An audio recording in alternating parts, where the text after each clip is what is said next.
And in our world business news, the global economic recovery is gathering momentum, but the rebound remains uneven, according to the International Monetary Fund's World Economic Outlook.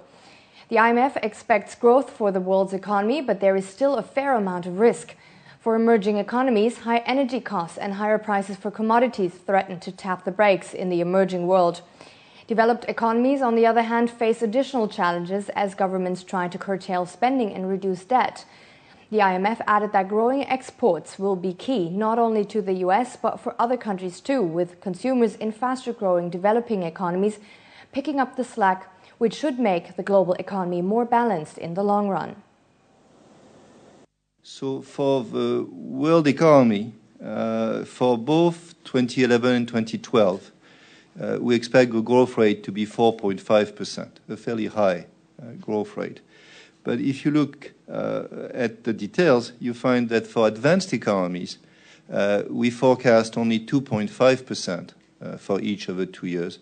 And for the emerging and developing countries, we forecast 6.5% for each of the next 2 years.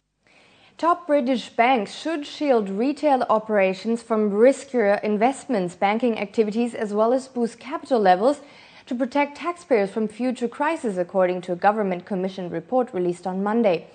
The aim of the report was to make banks less leveraged and to be able to better absorb losses. The government pushes for tighter regulations to ensure that vital banking operations like payment systems and cash for ATMs are kept running, should a lender near collapse, just like Royal Bank of Scotland did 3 years ago. The report proposes a minimum capital level banks must hold, an equity ratio of at least 10%.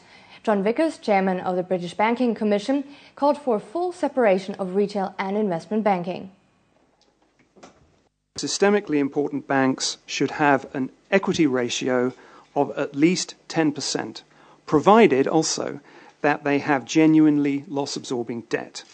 And we believe that for systemically important institutions, this should be agreed internationally. Whether or not it is agreed internationally, we believe that it should apply to UK retail banking. Meanwhile, British Finance Minister George Osborne said he welcomed the analysis put forward by the interim banking report. This new government set up the Independent Banking Commission to ask the questions that were never asked before the banking crash. Our goal is to make sure that in future we have safer banks, but also that millions of pounds of taxpayers' money is not spent again bailing out those banks. So John Vickers has produced his report. I recommend everyone should read it. I think it's a very, very good piece of work.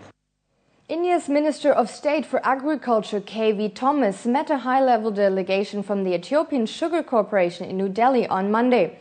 The delegation, which was led by Abhay Tsehaye, Director General of the Sugar Corporation, came to India to see the technologies the country uses in the sugar sector, which has enabled it to become one of the largest producers of sugar.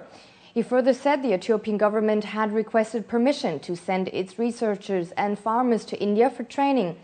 India stands second in global sugar production. Total output is estimated at 24.5 million tons for this year and next. They want a lot of technological assistance because in sugar we are now one of the number one countries in the world, both in the sugar farming as well as in the preparation of the sugar, refined sugar. So they have come to see our technologies. They have gone to our National Institute of Sugar in Kanpur.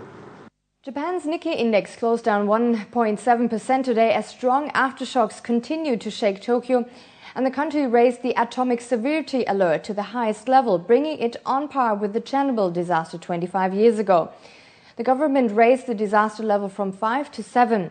Also, Japan's economics minister warned today that the economic damage from last month's earthquake and tsunami is likely to be worse than initially thought, as power shortages were likely to crimp factory output and disrupt supply chains.